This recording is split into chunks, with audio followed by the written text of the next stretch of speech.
আল্লাহ পাকের দরবারে লাখো কোটি শুকর আর সুজুদ যে আল্লাহ সুবহানাহু ওয়া তাআলা পবিত্র জুমার দিন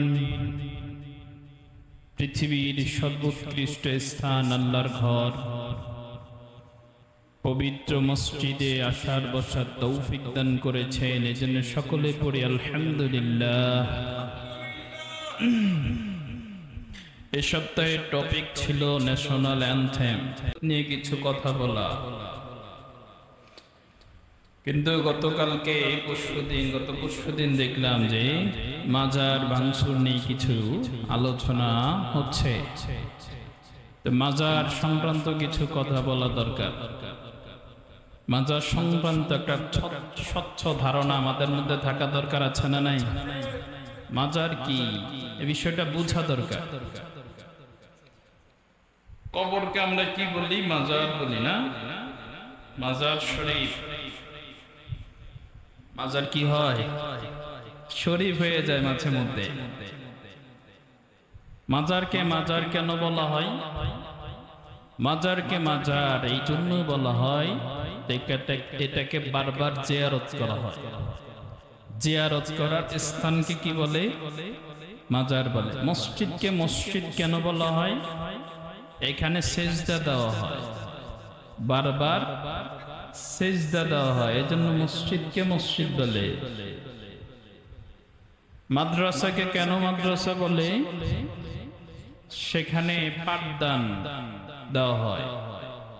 তাহলে সর্বোপরি আমরা যেটা বুঝলাম, মাজারকে কেন মাজার বলা হয়? সেখানে জিয়ারত করা হয়। কি করা হয়? জিয়ারত করা হয়। বারবার জিয়ারত যেটাকে করে সেটাকেই মাজার বলে। এখন আপনি যদি আপনার পিতার কবরে প্রতিদিন যান, আপনার পিতার কবরটাই মাজার,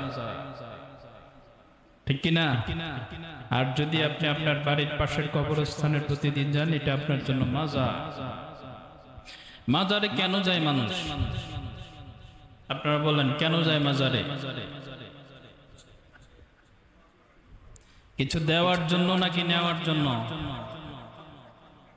কিছু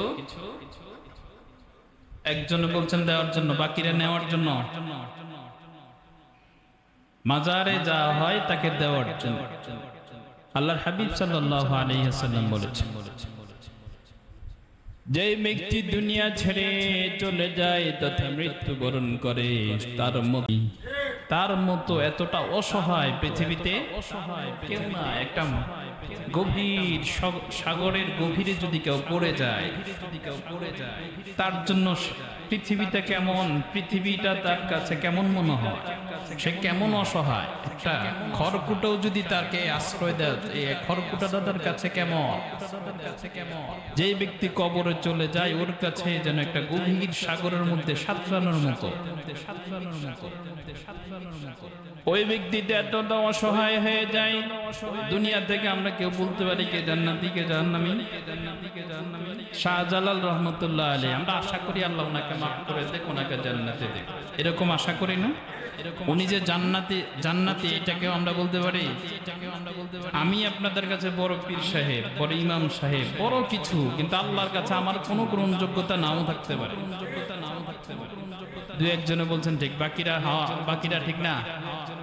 মানে আপনাদের কাছে আমি অনেক বড়, কিন্তু আল্লাহর কাছে আমার কোনো ভ্যালু নাও থাকতে পারে। এই কথাটা ক্লিয়ার না? তাহলে শাহজালাল, শাহপরান, মুজাদ্দিদ ইয়ামানি রাহিমাহুমুল্লাহ, যারা আছেন, যারা ইসলামের খেদমত করেছেন, ওনারা আমাদের কাছে অনেক বড়। আল্লাহর কাছে কত বড় এটা আল্লাহ ছাড়া কেউ জানে? আমরা কি কেউ ওহীর মাধ্যমে জেনেছি? কেউ জানি না। আমরা আশা করতে পারি আল্লাহ ওনাদেরকে মাফ করে, এটা আশা।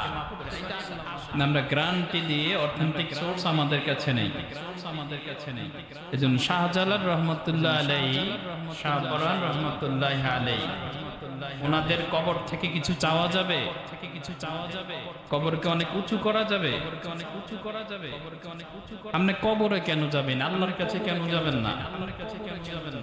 সহিহ বুখারীর বর্ণনা, আল্লাহর হাবিব সাল্লাল্লাহু তাআলা আলাইহি ওয়াসাল্লাম বলেন, আল্লাহ তাআলা বলেন হাদিসে কুদসি, ক্বালাল্লাহু তাআলা আনা ইনদা যন্নি আবদি বি, বান্দা আমার সাথে যেমন ধারণা করে আমি বান্দার সাথে ওরকম আচরণ করতে থাকি।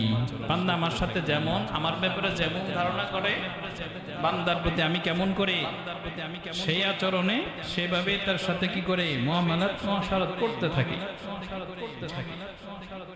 ওয়ানা মাই ইযা যাকারানি ওয়ানা মাআহু ইযা যাকারানি, যখন বান্দা আমাকে স্মরণ করে তখন আমি বান্দার সাথেই থাকি। আমরা যদি আল্লাহকে স্মরণ করি, আল্লাহ কোথায় থাকে? আমাদের সাথেই থাকে। ফাইন যাকারানি ফি নাফসিহি, যদি বান্দা আমাকে তার নিজে নিজে স্মরণ করে, যাকারতুহু ফি নাফসি, আমি বান্দাকে আমার নিজে নিজে স্মরণ করতে থাকি। বান্দা যদি আমাকে স্মরণ একা একা করে, আমি বান্দাকে একা একা স্মরণ করি, তাহলে আমরা আল্লাহকে একা একা স্মরণ করার দরকার আছে না নাই? যদি আমরা আল্লাহকে একা একা স্মরণ করি, আল্লাহ আমাদেরকে কি করে? একা একা স্মরণ করে। ওয়াইন যাকারানি ফি মালাইনা, যখন বান্দা আমাকে কোনো মহাসমাবেশের মধ্যে স্মরণ করতে থাকে, বিশাল মহাসমাবেশ, কোনো মসজিদে মাদ্রাসায় বা কোনো মাহফিলে কোনো মহাসমাবেশে আমাকে স্মরণ করে, যাকারতুহু ফি মালাইন মিনহুম খায়রিন মিনহুম, যাকারতুহু ফি মালাইন খায়রিন মিনহুম, বান্দা আমাকে যদি কোনো মহাসমাবেশে স্মরণ করে, তাহলে আমি বান্দাকে এত উৎকৃষ্ট মহাসমাবেশে স্মরণ করি, যেটা হলো ফেরেশতাদের সমাবেশ। সুবহানাল্লাহ, একজনে বললেন, বাকিরা পড়তে পারলেন না। তাহলে আমরা যদি আল্লাহকে কোনো মজলিসে স্মরণ করি, আল্লাহ কোন মজলিসে স্মরণ করে আমাদেরকে? খায়রুম মিনাল মালাইকা, পৃথিবীর দোজাহানের সবচেয়ে সেরা মজলিস ফেরেশতাদের মজলিসে কি করে? আমাদেরকে স্মরণ করে। ওয়া ইন তাকাররাবা ইলাইয়া বিশিবরিন, যখন বান্দা আমার দিকে এক বিগত অগ্রসর হয়, কয় বিগত? এক বিগত যদি বান্দা আমার দিকে অগ্রসর হয়, তাকাররাবতু ইলাইহি দিরাআন, আমি বান্দার দিকে এক হাত অগ্রসর হই। যখন বান্দা এক বিগত আমার দিকে অগ্রসর হয়ে আছে, কাছে আসি, আমি বান্দার কয় হাত? কয় হাত? এক হাত অগ্রসর হই। ওয়াইন তাকাররাবা ইলাইয়া দিরাআন, আর যখন বান্দা আমার নিকট এক হাত অগ্রসর হয়, তাকাররাবতু ইলাইহি বাআন, আমি বান্দার নিকট দুই হাত অগ্রসর হতে থাকি। বান্দার নিকট আল্লাহ কয় হাত অগ্রসর হন? এক হাত অগ্রসর হলে দুই হাত, আর এক বিগত হলে এক হাত। ওয়াইন আতানি ইয়ামশি, যখন বান্দা আমার নিকট হেঁটে হেঁটে আসে, কি করে আসে? হেঁটে হেঁটে আসে। আতাইতুহু হারওয়ালাতান, বান্দা যখন আমার নিকট হেঁটে হেঁটে আসে, আমি বান্দার নিকট দৌড়ে আসতে থাকি। সুবহানাল্লাহ পড়তে পারলেন না? বান্দা যখন আমার নিকট হেঁটে হেঁটে আসে, আমি বান্দার নিকট দৌড়ে দৌড়ে যেতে থাকি। তাহলে ওই আল্লাহকে বলে মাজারে যাওয়া যায়? কি বলেন? যে আল্লাহ আমার জন্য এতটা অ্যাক্টিভ থাকে, আমি হাঁটলে আল্লাহ দৌড়ে আসে, আমি এক বিগত আসলে আল্লাহ এক হাত আসে, আমি এক হাতে আসলে আল্লাহ দুই হাত অগ্রসর হয়। আমি যদি আল্লাহকে নিজে নিজে স্মরণ করি, আল্লাহ নিজে নিজে আমাকে স্মরণ করে। আমি যদি কোনো মজলিসে রব্বুল আলামিনকে স্মরণ করি, তখন রব্বুল আলামিন পৃথিবীর শ্রেষ্ঠ মজলিস মালাইকা ফেরেশতাদের মজলিসের মধ্যে আমার আলোচনা শুরু করে দেন। তাহলে ওই আল্লাহকে ছেড়ে মাজারে কবরে যাওয়া যাবে? কপাল পোড়া নাম না? কপাল পোড়া ছাড়া কিছু হতে পারে? মৃত্যু ব্যক্তির মতো অসহায় পৃথিবীতে কেউ আছে? আপনি যে সময় বেঁচে আছেন, এই সময় শাহজালাল রহমাতুল্লাহ আলাইহির কাছে যদি আপনি যান, এই শাহজালাল রহমাতুল্লাহ আলাইহির চাইতে আপনি হাজার গুণ দামি। যে সময় আপনি এখন বেঁচে আছেন, কার চাইতে দামি? শাহজালাল, শাহপরান, আব্দুল কাদের জিলানী রহমাতুল্লাহ আলাইহির চাইতে আপনি দামি, ঠিক কি না? কেন? কিভাবে? লজিকটা কি? হায়াতের কত দাম সেটা বুঝেন। শাহজালাল, শাহপরান রহমাতুল্লাহ আলাইহি, ওনাদেরকে যদি আল্লাহ জান্নাতও দিয়ে দেন, ওনাদের আশা করি আল্লাহ ওনাদেরকে জান্নাতবাসী করুন, সবাই পড়েন আমিন। ওনাদেরকে যদি রব্বুল আলামিন জান্নাত দিয়ে দেন, জান্নাত দেওয়ার পরে ওনারা যদি মৃত্যুর পর থেকে কিয়ামত পর্যন্ত আল্লাহর জিকিরে মশগুল থাকে, কি করে? আল্লাহ জিকির করতে আছে। মৃত্যুবরণ করেছেন কবে? অনেক আগে না? কিয়ামত পর্যন্ত শুধু জিকির, সুবহানাল্লাহ সুবহানাল্লাহ সুবহানাল্লাহ পড়তে আছেন, আলহামদুলিল্লাহ পড়তে আছেন, আল্লাহু আকবার পড়তে থাকবেন, কিয়ামত পর্যন্ত পড়বেন। জান্নাতে একটা গাছ হবে তাদের জন্য, জান্নাতে একটা পাতা গজানোর সম্ভাবনা আছে। ওনারা যদি কিয়ামত পর্যন্ত, মৃত্যুর পর থেকে কিয়ামত পর্যন্ত সুবহানাল্লাহ পড়তে থাকে, একটা জান্নাতে একটা পাতা গজাবে, জান্নাতে একটা গাছ হবে। আমরা দামি কিভাবে তাদের চাইতে? বর্তমানে যতদিন আমার হায়াত আছে ততদিন আমি দামি কিভাবে শুনেন। আমি যদি একবার সুবহানাল্লাহ পড়ি, তামলাউ মা বাইনাস সামাই ওয়াল আরদ, আমার একবার সুবহানাল্লাহ, একবার আলহামদুলিল্লাহ পড়ার কারণে নবমণ্ডল আর ভূমণ্ডলের মধ্যে যতটুকু ফাঁকা জায়গা আছে, যত ফাঁকা জায়গা আছে, পুরা জায়গাটাকে রব্বুল আলামিন নেক দ্বারা পরিপূর্ণ করে দিয়ে আপনারা আমার আমলের মধ্যে ঢুকিয়ে দিবেন। তাহলে একবার সুবহানাল্লাহ পড়লে আকাশ আর জমিনের মধ্যে যত ফাঁকা জায়গা আছে এর পুরাটা নেক দিয়ে আমার আমলনামায় ঢুকিয়ে দিবে কে? আবার যদি ওনারা যদি কিয়ামত পর্যন্ত কবরে বসে বসে লা ইলাহা ইল্লাল্লাহ সুবহানাল্লাহ আলহামদুলিল্লাহ আল্লাহু আকবার পড়তে থাকে, এরকম সওয়াব আছে নাকি? এরকম সওয়াব আছে? যা করেছে দুনিয়াতে করেছে ওটা সব ওনারা ভোগ করবে, কিন্তু সাদাকাতুল জারির ভিন্ন কথা। কিন্তু দিলের দাম কাদের? বলেন দাম কাদের? এখানে তো কোন আলোচনা কি বুঝেছেন? দাম কাদের? বেশি না আপনার দাম বেশি না শাহজালাল রহমতুল্লাহ আলাইহির মৃত্যু অবস্থায় ওনাদের দাম বেশি? কথা ক্লিয়ার না? বুঝছেন এতটুকু?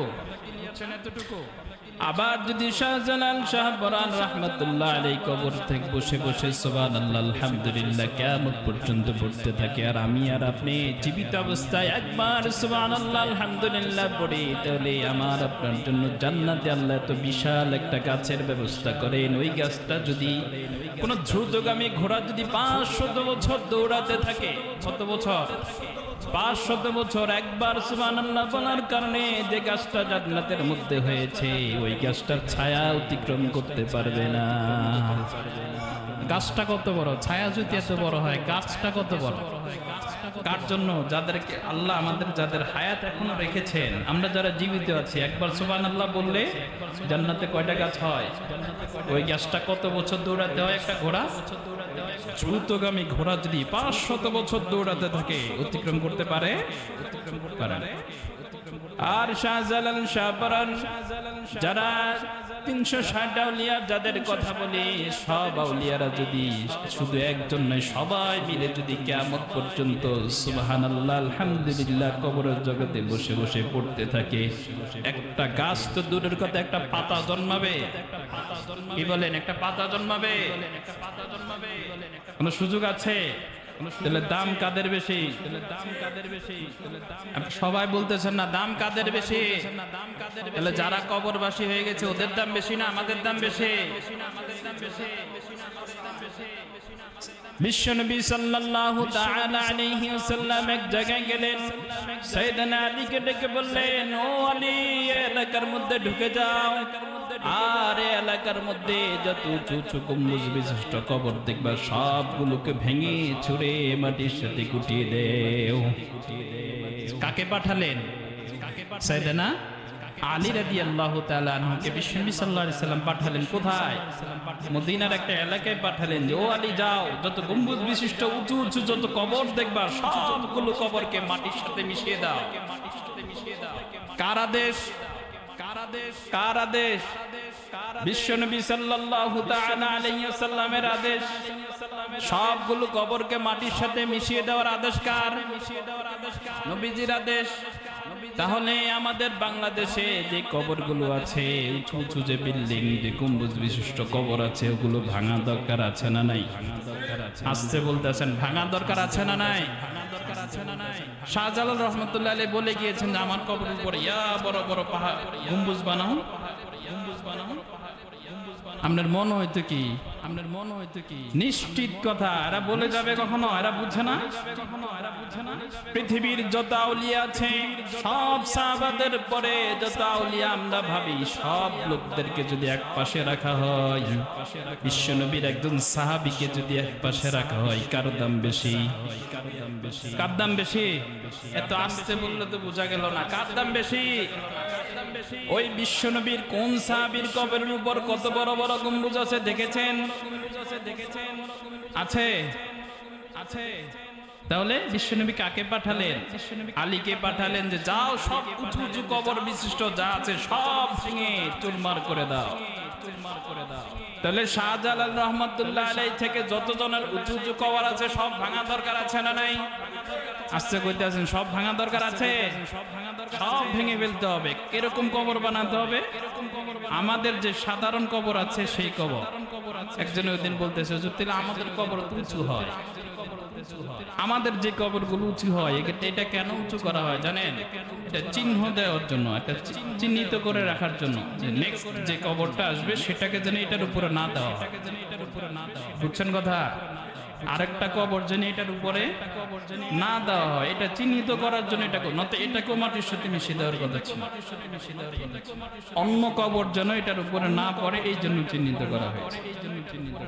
প্রশ্ন করেছেন তাহলে এই যে আমরা কবরের চতুর্পাশে দেয়াল দিই, এটা কি না যায়? না, এটা দেওয়া সওয়াবের কাজ। এটা দেওয়া কিসের কাজ? এটা দেওয়া সওয়াবের কাজ। অনেকগুলো কবর আছে, আপনি চতুর্পাশে কি দিবেন? বেষ্টন করে দেয়াল। আপনি শুধু আপনার পিতার কবরে দেয়াল দিবেন না, শুধু এক্সট্রা আপনার পিতার কবরকে সেফটি দিবেন, এটাতে সব হবে না। পুরা কবরবাসীকে আপনি সেফটির জন্য দেন, সব আছে না নাই? কেন এই সেফটিটা কেন দিবেন? ওয়ালাকাদ কাররামনা বনি আদম, রব্বুল আলামিন বলেন বনি আদমকে আমি জীবিত অবস্থায় যেমন সম্মানিত করেছি, মৃত অবস্থায়ও তাদেরকে সম্মান দিয়েছে কে? আমাদেরকে জীবিত অবস্থায় সম্মান দিয়েছেন কে? আবার মৃত্যুর পর সম্মান দেয় কে? তাহলে মৃত্যুর পর সম্মান কিভাবে করব?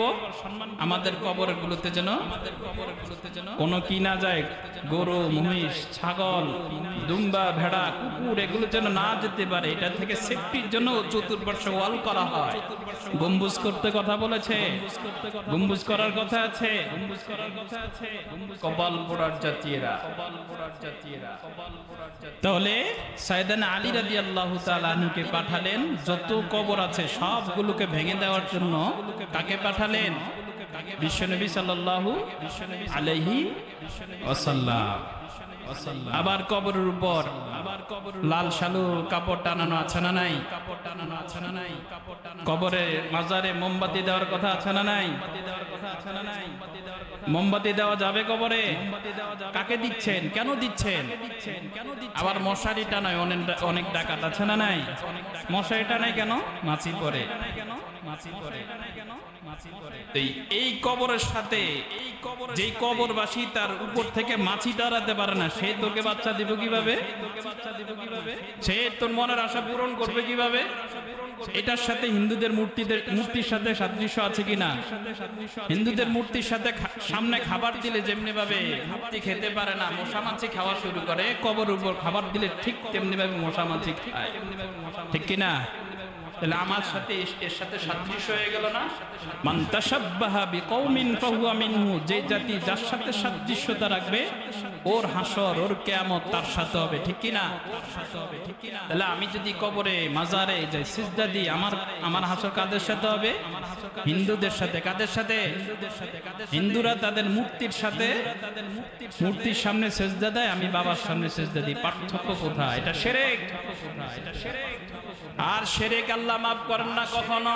সূরাত নিসার মধ্যে রব্বুল আলামিন বলেন ইন্নাল্লাহা লা ইয়াগফিরু আন ইউশরাকা বিহি ওয়া ইয়াগফিরু মা দুনা যালিকা লিমান ইয়াশা। রব্বুল আলামিন পৃথিবীর যত গুনাহগার আছে, যত পাপিষ্ঠ আছে, সব পাপ একটা সময় মাফ করে দিবেন। একটা সময় সব গুনাহগারদেরকে আল্লাহ জান্নাত দিয়ে দিবেন। ঈমান নামক বস্তু যার আছে, সে যত বড় গুনাহ করেছে, একটা সময় যাওয়ার পর তাকে আল্লাহ জান্নাত দিয়ে দিবে। কিন্তু যারা শরীক করেছে, আল্লাহর সাথে শরীক স্থাপন করেছে, ওদেরকে আল্লাহ কখনো জান্নাত দিবেন না। ওদেরকে কাফেরদের সাথে চিরস্থায়ীভাবে জাহান্নামে নিক্ষেপ করে দিবেন। তাহলে শিরিক করা যাবে? কবরে পূজা দেওয়া কি? সেজদা দেওয়া কি? মোমবাতি দেওয়া কি? কবরের কাছে সন্তান চাওয়া কি? আল্লাহ বলেন, রব্বুল আলামিন বলেন, ইন্নাশ শিরকা লাযুলমুন আযীম। শিরকের চাইতে বড় জুলুম আর পৃথিবীতে কিছু হতে পারে? শিরকের চাইতে পৃথিবীতে এর চাইতে মারাত্মক গুনাহ, এর চাইতে মারাত্মক জুলুম আর হতে পারে না। যারা আল্লাহর সাথে শরীক স্থাপন করে, এরা জান্নাত, এদের জন্য জাহান্নাম, এদের জন্য জান্নাত চিরস্থায়ীভাবে হারাম হয়ে যাবে, আর জাহান্নামে এরা চিরস্থায়ীভাবে ঢুকে পড়বে। রব্বুল আলামিন বলেন, মান ইউশরিক বিল্লাহি ফাকাদ হারামাল্লাহু আলাইহিল জান্নাত। যে ব্যক্তি আল্লাহর সাথে শরীক স্থাপন করে, ওই ব্যক্তির জন্য আল্লাহ চিরস্থায়ীভাবে জান্নাতকে হারাম করে দেন। তাহলে শরীক করছেন মানে কাকে হারাম করে নিয়েছেন? জান্নাতকে নিজের জন্য হারাম করে নিয়েছেন। আল্লাহ আমাদেরকে শরীক থেকে, শিরক থেকে বেঁচে থাকার তৌফিক দান করুক, পারেন আমিন। আমি কেন মাজারে যাবেন? কি উদ্দেশ্যে মাজারে যাবেন? কিছু পাওয়ার জন্যই তো যাবেন নাকি? কিছু পাওয়ার জন্য যদি আপনি মাজারে যান, তাহলে মাজার কেন? যে ব্যক্তি মৃত, সেই ব্যক্তি তো আপনার চাইতে দামি না। আপনি দামি না? আমি এতক্ষণের আলোচনায় কি বলেছি? যে যারা শুয়ে আছে কবরস্থ, শাহজালাল রহমতুল্লাহ আলাইহি মৃত অবস্থায় আমার চাইতে দামি না, আপনার চাইতে দামি। কারণ তারা যদি কিয়ামত পর্যন্ত একবার সুবহানাল্লাহ পড়তে থাকে, আমার একবার সুবহানাল্লাহ সমান হবে? বুঝেন না কথা? তারা কিয়ামত পর্যন্ত যদি সুবহানাল্লাহ পড়তে থাকে, কবরে বসে বসে আলহামদুলিল্লাহ পড়তে থাকে, আল্লাহু আকবার পড়তে থাকে, আর আমি একবার সুবহানাল্লাহ পড়ি, আমি একবার পড়ছি, আর কিয়ামত পর্যন্ত পড়তেছে, কারটার দাম বেশি? আমি একবার সুবহানাল্লাহ বললে আকাশ জমিন মধ্যে যত ফাঁকা জায়গা আছে সব আল্লাহ নেক দ্বারা পরিপূর্ণ করে দেন। ওরা কিয়ামত পর্যন্ত পড়লে এই ফাঁকা জায়গাগুলো নেক দ্বারা পরিপূর্ণ করবেন না। কোন সময়ের কথা? মৃত্যুর পরবর্তীর কথা বলছি। আবার আমি যখন মৃত্যুবরণ করব, আমার কবরে বসে যদি মৃত্যু পর্যন্ত যদি সুবহানাল্লাহ আলহামদুলিল্লাহ পড়ি, আমার জন্য আসমান আর জমিনের মধ্যবর্তী ফাঁকা জায়গা নেক দ্বারা পরিপূর্ণ করা হবে না। তাহলে দাম কাদের? যারা জীবিত তাদের। জীবিত এখন যেই হোক না কেন, এই জন্য প্রিয় ভাইরা, কেন আপনারা মাজারে যাবেন? রব্বুল আলামিন বলেন, বান্দা তুই যখন কোনো কথা বলতে পারিসনি, দুনিয়ার আলো দেখোসনি, তোর অক্সিজেনের ব্যবস্থা কে করেছে? আমাদের অক্সিজেনের ব্যবস্থা মায়ের পেটের মধ্যে কে করেছেন? খাবারের ব্যবস্থা কে করেছেন? তাহলে ওই আল্লাহ আমাদের দুনিয়াতে যা প্রয়োজন এটা দিতে পারেন না? যেখানে পৃথিবীর কারো কোনো কথা চলে না, কারো কোনো আইন চলে না, সেখানে যদি আল্লাহর আইন চলে, তাহলে যেখানে সবার আইন চলে সেখানে আল্লাহর আইন চলবে না? রব্বুল আলামিন এই কথাটাই বললেন, আলাইসাল্লাহু বিকাফিন আবদ। ও দুনিয়ার মানুষ, রব্বুল আলামিন কি তার বান্দার জন্য যথেষ্ট নয়?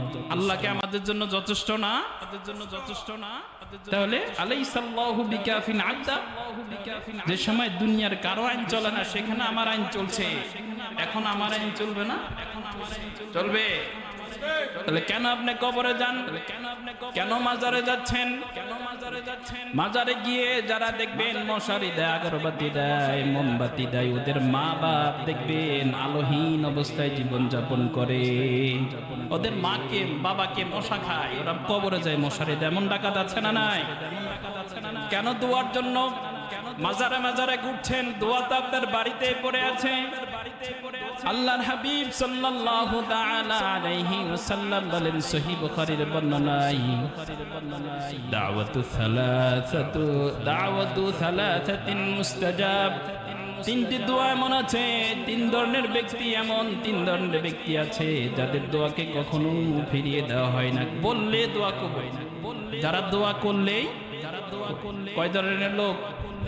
সালাসু দাওয়াতিন মুস্তাজাব। তিন ধরনের ব্যক্তি আছে যারা বলার সাথে সাথে আল্লাহ দোয়া কবুল করে না। এক নম্বর হচ্ছে দাওয়াতুল মাজলুম, যাদের উপর জুলুম করা হয়, যাদের উপর জুলুম করা হয়, এরা দোয়া করলেই কবুল করে নাই কে?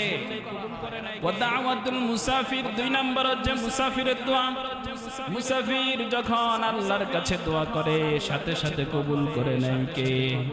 তিন নম্বর হচ্ছে দাওয়াতুল ওয়ালিদি আলা ওয়ালাদিহি। দাওয়াতুল ওয়ালিদি আলা ওয়ালাদিহি, কোন পিতামাতা যদি তার সন্তানের জন্য দোয়া করে, ওই দোয়াটা মুহূর্তের মধ্যে কবুল করে নাই কে? পৃথিবীর সব বিশ্বদেরকে এক পাশে রাখেন, একটা গ্লাসের পানিতে ফু দেওয়া।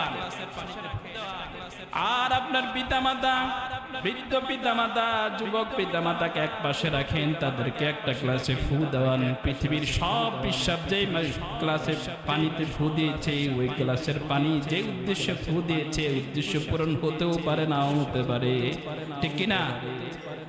কিন্তু আপনার পিতামাতা কিচ্ছু জানে না, বিসমিল্লাহ জানে না, আউযুবিল্লাহ জানে না, শুধু সন্তানের জন্য, সন্তানের কল্যাণ কামনা করে একটা ফু দিয়েছে, মুহূর্তের মধ্যে ওই দোয়াটা কবুল করে নিবে কে? তাহলে এত দূরে যাওয়ার দরকার কি? এত মাজারে বাজারে ঘোরার দরকার কি? এত গানে যাওয়ার দরকার নাই। ঘরে আপনার বড় পিসাব আছে, ঘরে বড় পিসাবকে বাবা মায়ের চাইতে বড় পিসাব হতে পারে? কেন পিসাবকে দেখলে মুরগি পাঠান? ঘরের মা না খেয়ে থাকে, ঘরের মা অসুস্থ হয়ে থাকে, ওষুধ পাচ্ছে না, পিসাবের কাছে যায় মুরগি দেয়। পিসাবের জন্য মিষ্টি নেই, এমন ডাকাত আছে না নাই? এমন কপাল পোড়া দুনিয়াতে আছে না নাই? যার কাছে গেলে সবচাইতে বেশি যে দুইটা ঠোঁটের এত দাম, এত দাম, ওই দুইটা ঠোঁটকে আমরা অবহেলা করি। আল্লাহ আমাদেরকে বোঝার, আমল করার তৌফিক দান করুক, করেন আমিন। তাহলে যার কাছে চাইবো, যা কিছু চাইবো, সব কার কাছে চাইতে হবে? আল্লাহর কাছে। কেন আল্লাহর কাছে চাইবো? সুনানে তিরমিজির বর্ণনা, আল্লাহর হাবিব সাল্লাল্লাহু তাআলা আলাইহি ওয়াসাল্লাম বলেন, মাল্লাম ইয়াসালিল্লাহ ইয়াগদাব আলাইহি, যে ব্যক্তি আল্লাহর কাছে চায় না, ওই ব্যক্তির উপর আল্লাহ রেগে যান। দুনিয়ার নীতি কি? আমি আপনার কাছে একদিন চেয়েছি, নেন। দ্বিতীয় দিন মুখটা একটা রুকুঞ্চিত করে নেন। তৃতীয় দিন আমি আর কাজ পান না, সবসময় এখানে আসেন, বিরক্ত বোধ হবেন না? বিরক্ত হবেন না আপনি? কিন্তু আল্লাহ এমন সত্তা, যিনি না চাইলে রেগে যান, চাইলে খুশি হন কে? এই জন্য কবি বলেন, হর গরি তো দেনে তো তৈয়ার রহে, সব সময় দেওয়ার জন্য একটা সত্তা প্রস্তুত, 24 আওয়ার যার দরজা খোলা, তিনি কে? ওই সত্তার কাছে চাওয়া দরকার আছে না নাই? আপনার যা চাওয়া দরকার বাড়িতে বসে, যেখানে আপনার বাড়ির কাছে যে আলেম ওলামা আছে, যে মসজিদে নামাজ পড়েন, ওই মসজিদে আলেম ওলামার কাছে জিজ্ঞাসা করে পড়েন, সিজদা দেন, ওয়াসজুদ ওয়াক্তারিব, সিজদা দেন আর আল্লাহর নিকটবর্তী হতে থাকেন। এত দূরে দূরে যায় খোঁজার দরকার। আর যদি কবরে যেতে হয়, আপনার বাবার কবরে যান। কার কবরে যাবেন? জীবনে একবার বাবার কবরে যায় না, পীরের কবরে প্রতি বছর বছর যায়, আছে না নাই? আপনার জন্য আপনার বাবার কবরে যাওয়া সবার আগে দরকার আছে না নাই? আবার কেন? সহিহ বুখারীর বর্ণনা, আল্লাহর হাবিব সাল্লাল্লাহু তাআলা আলাইহি ওয়াসাল্লাম বলেন, লা তুশাদ্দুর রিহালু ইল্লা বিথালাথ, ইল্লা ইলা সালাসাতি মাসাজিদ, তিন মসজিদ ছাড়া অন্য কোন মসজিদে যাওয়ার জায়েজ নাই। কয়টা মসজিদ? তিনটা মসজিদ পৃথিবীর মধ্যে। তাহলে এর আগে বলেন, পৃথিবীর মধ্যে সর্বোৎকৃষ্ট স্থান কোনটা? একজনে জানেন, মসজিদ, বাকিরা জানেন না। পৃথিবীর মধ্যে সর্বোৎকৃষ্ট স্থান কোনটা? আল্লাহর ঘর, মসজিদ। মসজিদের চাইতে সেরা কোন জায়গা আছে? তাহলে আল্লাহর হাবিব সাল্লাল্লাহু আলাইহি সাল্লাম বলছেন, কোন মসজিদে যাওয়ার কোনো কি নাই। মসজিদের উদ্দেশ্যে আমি আজকে চিটাং মসজিদে যাব, আপনার অপশন নাই, অন্য কোনো কাজ নাই, শুধু মসজিদ দেখতে যাব, সুযোগ নাই। অন্য কোথাও যাবেন,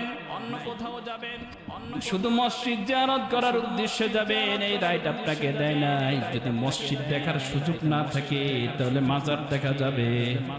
কথা বলেন, পৃথিবীর মধ্যে শ্রেষ্ঠ স্থান মসজিদে, মসজিদে যাওয়ারে আমার অনুমতি নাই, মানে মসজিদের উদ্দেশ্যে আমি সফর করবো এটার অনুমতি নাই। তাহলে মাজারের অনুমতি আছে। তবে কয়টা মসজিদে যেতে পারবেন? 3টা মসজিদ। কয়টা? ইল্লা বিসালাসাতি মাসাজিদা, 3টা মসজিদে আপনি যেতে পারবেন। ইল্লা ইলা সালাসাতি মাসাজিদ, 3টা মসজিদে যেতে পারবেন। 1 নম্বর মসজিদুল হারাম। কোন মসজিদ? মসজিদে হারামে যাওয়া আশা আকাঙ্ক্ষা আছে না নাই আমাদের?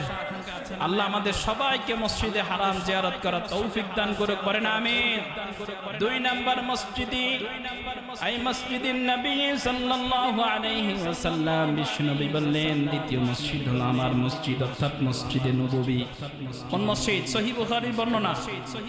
কোন মসজিদে যেতে পারবো? মসজিদে নববী 2 নম্বর। 3 নম্বর ও মসজিদুল আকসা, 3 নম্বর মসজিদ হচ্ছে মসজিদে আকসা। এই 3টা মসজিদ ছাড়া পৃথিবীর কোন মসজিদে ঘোরার উদ্দেশ্যে যাওয়া জায়েজ নাই। কয়টা মসজিদ? 3টা মসজিদ। তাহলে 3 মসজিদে যদি যেতে আর মসজিদে যদি না যেতে পারেন তাহলে মাজারে কিভাবে যাবেন আপনি? সুযোগ আছে। আল্লাহ আমাদেরকে বুঝার তৌফিক দান করুক, পারেন আমিন। এই মসজিদগুলো তাহলে যে এখন কথা চলছে যে মাজার ভাঙা কথা, এক কুলাঙ্গার ওই দিন দেখলাম বলছে যে মাজার যদি ভাঙতে হয় তাহলে সর্বপ্রথম বিশ্বনবীর মাজার ভাঙতে হবে। নাউজুবিল্লাহ পড়েন। ওই কুলাঙ্গারের জিহ্বা টেনে আছে না নাই? সে বলে আগে মাজার ভাঙতে হলে কার মাজার ভাঙতে হবে? বিশ্বনবীর মাজার ভাঙতে। সাহাবাদের মাজার আছে নাকি? বিশ্বনবীর মাজার, বিশ্বনবীর রওজা শরীফ আগে ভাঙতে হবে, তারপর আমাদের মাজারগুলো ভাঙতে আসে। এমন কুলাঙ্গার দেশে থাকা রাইট রাখে? ও বাংলাদেশে থাকতে পারে? ও বলে কি আগে বিশ্বনবীর মাজার ভাঙে। বিশ্বনবী সাল্লাল্লাহু আলাইহি ওয়াসাল্লাম লাশ মুবারক চুরি করার জন্য 557 হিজরিতে বের হয়েছিল। মরক্কো থেকে 2 জন লোক গিয়েছিল বিশ্বনবী সাল্লাল্লাহু আলাইহি ওয়াসাল্লাম। হ্যাঁ, বিশ্বনবী সাল্লাল্লাহু আলাইহি ওয়াসাল্লাম বাগদাদের প্রেসিডেন্ট নূরউদ্দিন জঙ্গি রাহমাতুল্লাহি আলাইহিকে স্বপ্নে দেখালেন। ও নূরউদ্দিন জঙ্গি, 2টা লোকের চেহারা দেখালেন, নীল চোখ বিশিষ্ট 2টা লোক। বিশ্বনবী বললেন এই 2টা লোক আমাকে কষ্ট দিচ্ছে, এদেরকে প্রতিহত করো।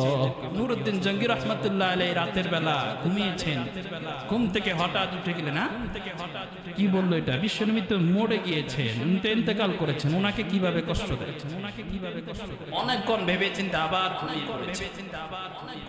আবার ঘুমানোর পর তিনি আবার দেখলেন বিশ্বনবীকে স্বপ্নে দেখাচ্ছেন, ও নূরউদ্দিন জঙ্গি, 2টা লোক আমাকে কষ্ট দিচ্ছে, এদেরকে প্রতিহত করো। এবার নূরউদ্দিন জঙ্গি রহমান আবার একই কথা ভাবছেন। হ্যাঁ, উনি তো মৃত্যুবরণ করুন, ওনাকে কষ্ট দেয় কিভাবে? অনেক গোসল করলেন, তাহাজ্জুদ পড়ে আবার তিনি ঘুমিয়ে গেলেন। তৃতীয়বার আবার দেখছেন, ও নূরউদ্দিন জঙ্গি, এদের 2 জনকে প্রতিহত করো।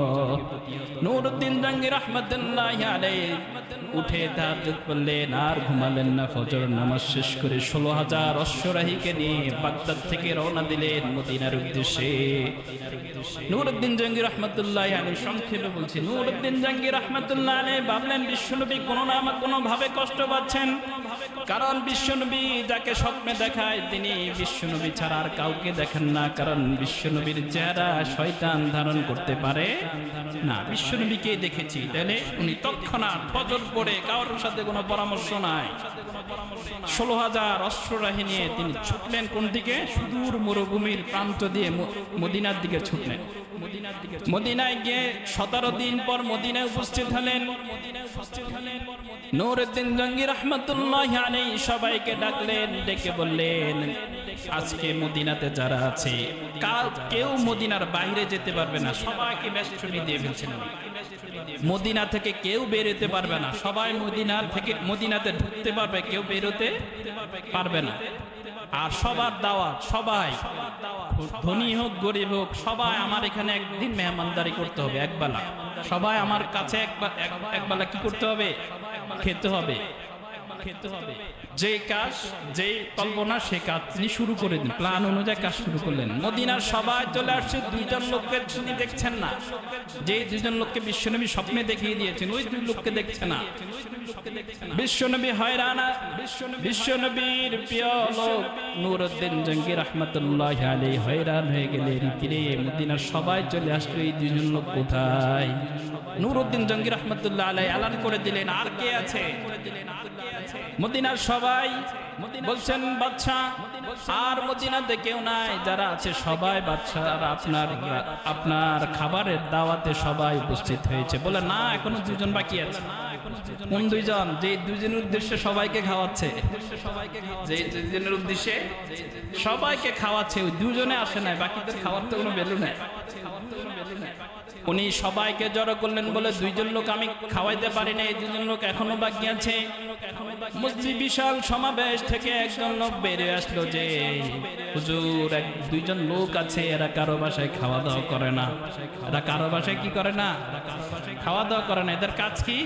এরা সব সময় ইবাদতের মধ্যে লিপ্ত থাকে, বাইরে মানুষকে অনেক দান সদকা করে।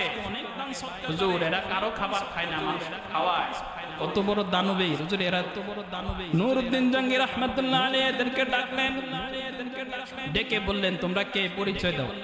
নূরউদ্দিন জঙ্গি রাহমাতুল্লাহ স্বপ্নে যে দুজন লোক দেখেছেন, এরাই সেই দুইজন লোক। এখন আপনি তো বললেই হলো না, স্বপ্নের কথা তো সবাই মানবে না। ওনাদের থেকে আপনি নিতে হবে না। আর কি জন্য এখানে আসছে? সবাইকে প্রমাণের জন্য ওনাকে ডাকছে, ডেকে বলছেন, তোমরা কেন আসছো? বলে, আমরা মরক্কো থেকে এসেছি। কেন? হজ করতে এসেছি, বিশ্বনবীর ভালোবাসা আমরা থেকে গিয়েছি। বিশ্বনবীর উপর সব সময় দুরূদ শরীফ পড়ি, বিশ্বনবীকে কাছে থেকে জিয়ারত করার জন্য আমরা বিশ্বনবীর কাছে সব সময় থাকি, আমরা বাইরে বের হই না। এই জন্য আর দেশে ফিরতে চাচ্ছি না, মৃত্যু পর্যন্ত এখানে থাকার ইরাদা করেছি। মৃত্যু পর্যন্ত আমরা কোথায় থাকবো? এখানেই থেকে যাব, এখানেই থেকে যাব।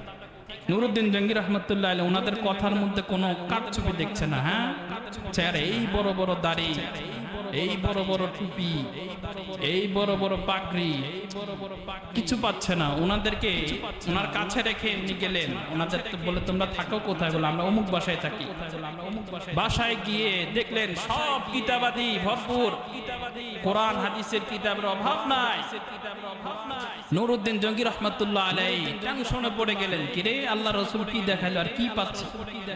বের হয়ে যাবেন। ইন দা মিন টাইম ওনারা যেখানে নামাজ পড়ে, জায়নামাজ বিছালে, জায়নামাজটা উঠিয়ে দেখা শুরু করলেন। জায়নামাজের নিচে দেখলেন একটা পাটি, এই বিছানার নিচে দেখলেন একটা পাথর। একটা পাথর উঠে, পাথরকে যখন তিনি নখ দিলেন, দেখলেন পাথর কাঁপা শুরু করেছে। একটা ঘরের ফ্লোর আর এক্সট্রা কোনো পাথর থাকা, এটা বোঝা যায় না।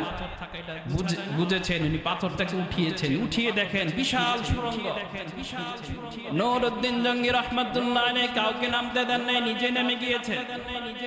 নামতে নামতে ওই সুড়ঙ্গের মধ্যে দিয়ে যেতে যেতে দেখেন বিশ্বনবীর পা মুবারকের কাছাকাছি চলে এসেছে। নূরউদ্দিন জঙ্গি রাহমাতুল্লাহি আলাইহি দেখলেন, আর একদিন যদি, আর দুই একদিন যদি এরা কাজ করত, তাহলে একবারে বিশ্বনবীর লাশ মোবারক নিয়ে যেতে পারত। নূরউদ্দিন জঙ্গি রাহমাতুল্লাহি আলাইহি বের হলেন। বের হয়ে বললেন, তোরা কারা? ঠিক মতো পরিচয় দে। তারা বলল, আমরা হলাম মোসাদ, আমরা হলাম গোয়েন্দা সংস্থা, ইহুদিদের গোয়েন্দা সংস্থা। আমাদেরকে কয়েকশো কোটি টাকা দিয়ে এই কাজে বাজেট করা হয়েছে। বলে, কারণ কি? বলে, ইহুদিরা পরামর্শ করেছে মুসলমানদের হার্ট হৃৎপিণ্ড হচ্ছে মুহাম্মদ সাল্লাল্লাহু আলাইহি ওয়াসাল্লাম। মুহাম্মদ সাল্লাল্লাহু আলাইহি ওয়াসাল্লাম জীবিত থাকা অবস্থায় মুসলমানদের জীবন ছিল। এই মুহাম্মদ সাল্লাল্লাহু আলাইহি ওয়াসাল্লামের জন্য কত সাহাবী জীবন দিয়েছে। মৃত্যুর পরও মুহাম্মদ সাল্লাল্লাহু আলাইহি ওয়াসাল্লামকে নিয়ে যদি কেউ কথা বলে, তাহলে মুসলমানরা আর ক্ষান্ত থাকে না, রেগে যায়। যে মুসলমান বিশ্বনবীকে নিয়ে কথা বলে মুসলমানরা কি আর স্থির থাকে? বলে আমরা মুসলমানদেরকে ধ্বংস করার জন্য, তাদের মনোবল ভেঙে দেওয়ার জন্য এই কবর খনন করে বিশ্বনবী আপনাদের নবীর লাশকে আমরা নিয়ে যেতে চেয়েছি সেই সুদূর মরক্কো, সেখানে নিয়ে আমরা এটাকে অপমান করবার আপনাদেরকে দেখাতে চেয়েছি। বলে কেন করতে চেয়েছ? অনেকগুলো কারণ। তারা বলল যখন আমরা ওনার কাছাকাছি চলে গিয়েছি তখন এটার মধ্যে এতটা, যখন আমরা একবারে কাছে চলে গিয়েছি এতটা ভাইব্রেশন হওয়া শুরু করেছে, মনে হলো যে আমরা ওই সুরঙ্গের মধ্যে মরে যাব। কাছাকাছি যাওয়ার পরেই অবস্থা, তখন তো আপনারা এসে গিয়েছে। নুরউদ্দিন জঙ্গি রাহমাতুল্লাহি আলাইহি বললেন তোদেরকে এমন শাস্তি দিব যে শাস্তি দেওয়ার কারণে পৃথিবীর সব মানুষ তোদেরকে স্মরণে রাখবে। নুরউদ্দিন জঙ্গি রাহমাতুল্লাহি আলাইহি কি করলেন? বিশাল এক স্টেজ করলেন কাঠ দিয়ে, আর এই দুইজনকে সেখানে দাঁড়া করালেন, আগুন দিয়ে পুড়িয়ে দিলেন আজ পর্যন্ত। তারপরে কি করেছেন নুরউদ্দিন জঙ্গি রাহমাতুল্লাহি আলাইহি? সীসা ডালা প্রাচীর সৃষ্টি করলেন। 1000 মণ সীসা দিয়ে বিশ্বনবী সাল্লাল্লাহু আলাইহি সাল্লামের কবরের ডানে বাঁয়ে সামনে পিছনে কি করেছেন? দেয়াল সৃষ্টি করে দিয়েছে। তাহলে বিশ্বনবীর কবরও আগে নিচু ছিল, এতটা উঁচু ছিল না। উঁচু করা হয়েছে কেন? এই বাটপারদের কারণে, চোরদের কারণে। বিশ্বনবীর কবরকে সংরক্ষণ করার কারণে বিশ্বনবীর কবরের চতুর্পাশে দেয়াল দেওয়া হয়েছে। তোমার আর আমার কবরের চারপাশে দেয়াল দাও কেন? আরে কথা বুঝছেন? আপনার আর আমার কবরের চতুর্পাশে দেয়াল দেওয়ার দরকার কি? গম্বুজ বানানোর দরকার কি? আমাদের কবর কেউ খনন করবে? শাহজালাল রাহমাতুল্লাহ আলাইহির কবর কেউ খনন করতে আসবে? তাহলে সেখানে খনন করার দরকার কি? আবার প্রশ্ন তুলেছেন যে এগুলো ভাঙার আগে বিশ্বনবীর কবর আগে ভাঙতে হবে। নাউজুবিল্লাহ। বিশ্বনবীর কবর ভাঙার আগে, বিশ্বনবীর কবর ভাঙার আগে নুরউদ্দিন জঙ্গিকে স্বপ্নে দেখিয়েছে যে আমাকে রক্ষা করো। তোমার বাবার কবর ভাঙার আগে কয়জনের কথা দেখেছে? গাঞ্জুটি ছাড়া তো আর কেউ দেখার কথা না। গাঞ্জা টানা ছাড়া, দিনে স্বপ্ন দেখা ছাড়া আর কেউ দেখবে? এই জন্য এর সাথে এর কোনো তুলনা করা চলে?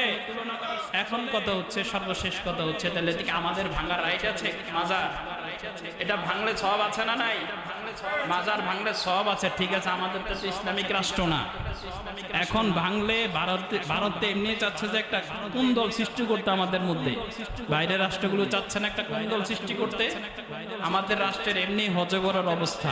এখন ভাঙার সুযোগ, রাষ্ট্র আগে স্থির হোক, কোরআন হাদিস অনুযায়ী আমাদের সংবিধানে চলে আসুক, এরপরে আমাদের ভাঙার দরকার নাই, রাষ্ট্রে ভেঙে ফেলবে ইনশাআল্লাহ। ঠিক কি না?